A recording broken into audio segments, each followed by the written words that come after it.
Sir ఇందాక మాట్లాడుతూ ఒక ఎన్నిక గెలవగానే పూర్తిగా అది రెఫరెండం కాదు, అన్నిట్లో గెలిచినట్టు కాదని అన్నారు. కానీ ఏ ఎన్నిక జరిగినా బీజేపీ గెలుస్తుంది, బీజేపీ తప్ప మరో ప్రత్యామ్నాయం లేదని గతంలో చాలామంది మీ నేతలు కూడా అన్నారు. మరి ఈ ఎన్నికల్లో బీజేపీకి ఏమైంది, ఎందుకు రెఫరెండం కాదు, ఎందుకు అభివృద్ధి చేసినారని అనుకోవద్దు, చెప్తారా? మేము ఏ ఎన్నికను అలసత్వం చూపెట్టాం, ప్రతి ఎన్నికను సీరియస్గా తీసుకుంటాం. కానీ ఒక ఎన్నిక ఓడిపోవటం వల్ల కృంగిపోము, ఒకటి గెలవటం వల్ల పొంగిపోము. 2024 లోక్సభలో 240 సీట్లే వచ్చాయి. చాలామంది మోడీ గారి పని అయిపోయింది, బీజేపీ పని అయిపోయింది అని కామెంట్ చేశారు.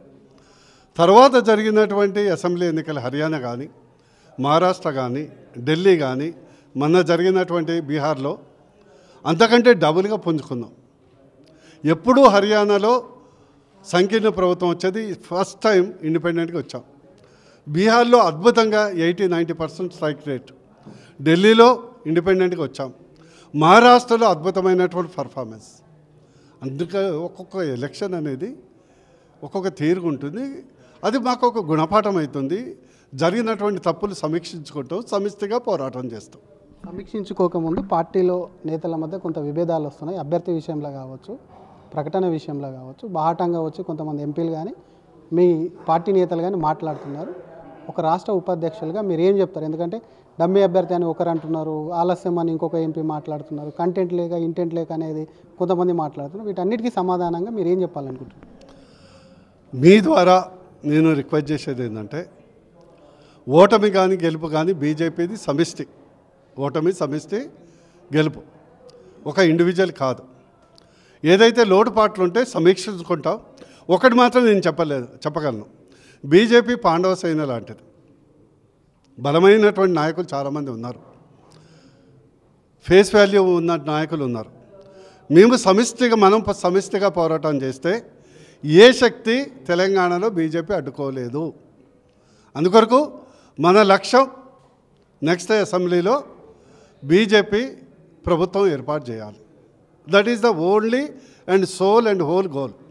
అందుకొరకు ఎవరైనా నాయకులు వారి యొక్క డిఫరెన్స్ ఆఫ్ ఒపీనియన్ ఉంటే పార్టీ ఫోరంలో అధిష్టానాన్ని కానీ, ఎందుకంటే చాలామంది పెద్ద నాయకులు డైరెక్ట్ అధిష్టానానికి, ఢిల్లీ అధిష్టానానికి కూడా సన్నిహిత సంబంధాలు ఉన్నాయి కాబట్టి తెలియపరచవచ్చు. కానీ అంతిమంగా సమిష్టిగా మనం కలిసి పోరాటం చేస్తే ఏ శక్తి, ఏ పార్టీ బీజేపీని అడ్డుకునే శక్తి తెలంగాణలో లేదు. అది మీ ద్వారా ఎవరైతే మీరు అంటున్నారో కమెంట్స్ వస్తున్నాయని వారికి విజ్ఞప్తి. ఇంకొకటి, రెండు పార్టీలు అటు కాంగ్రెస్ కానివ్వండి, బీఆర్ఎస్ కానివ్వండి, కొంతమంది ఏమో కాంగ్రెస్కు ఫేవర్ కానీ కొంతమంది పార్టీలకు సంబంధించి ఆపోజిషన్, కాంగ్రెస్ ఏమో బీఆర్ఎస్కు ఫేవర్గా అభ్యర్థిని పెట్టింది, బీఆర్ఎస్ ఏమో కాంగ్రెస్కు ఫేవర్గా అంటున్నారు. వారికి ఏం చెప్తారు? అసలు బీజేపీ ఎవరి కోసం పోటీ పెట్టిందని మీరు చెప్తున్నారు? బీజేపీ అనేది ఎవరి కొరకు పోటీ పెట్టదు. బీజేపీ కొరకే పోటీ పెడుతుంది. మీకు స్పష్టంగా చెప్తున్నాం, బీజేపీ అనేది చుపారుస్తాం, సైలెంట్ కిల్లర్. ఇదివరకే మీకు అనేక ఉదాహరణలు ఇచ్చాను. తెలంగాణ రాష్ట్రంలో తెలంగాణ ఏర్పడ్డాక 7 ఎన్నికలు అయితే 7 ఎన్నికల్లో కాంగ్రెస్ ఘోర అపజయం పాలైంది. కాంగ్రెస్ చాలా చోట్ల డిపాజిట్ కోల్పోయింది. కానీ అసెంబ్లీ ఎన్నికలు వచ్చే వరకు గవర్నమెంట్ ఫామ్ చేయగలిగింది.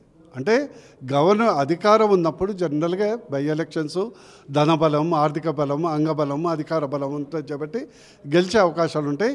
దాన్ని గీటిరాయిగా తీసుకోలేము. Thank you sir. ఇది అభ్యర్థి విషయంలో కానివ్వండి, మరొక వైపు గెలుపోటములు వచ్చినప్పుడు సహజంగా కామెంట్స్ వస్తాయి. ఏదేముందన్నప్పటికీ పార్టీ నేతలు కూడా ఇంటర్నల్గా చర్చించాలి. ఏ పార్టీ కోసం కాదు, బీజేపీ గెలిచేందుకు అక్కడ కృషి చేసింది. సరైనటువంటి అభ్యర్థి విషయంలో అన్నిటి విషయంలో పార్టీ సమిష్టి నిర్ణయం అని చెప్పి మాజీ ఎంపీ అలాగే రాష్ట్ర ఉపాధ్యక్షులు బూర నర్సయ్య గౌడ్ అంటున్నారు. అసలైన తొలి వెలుగు.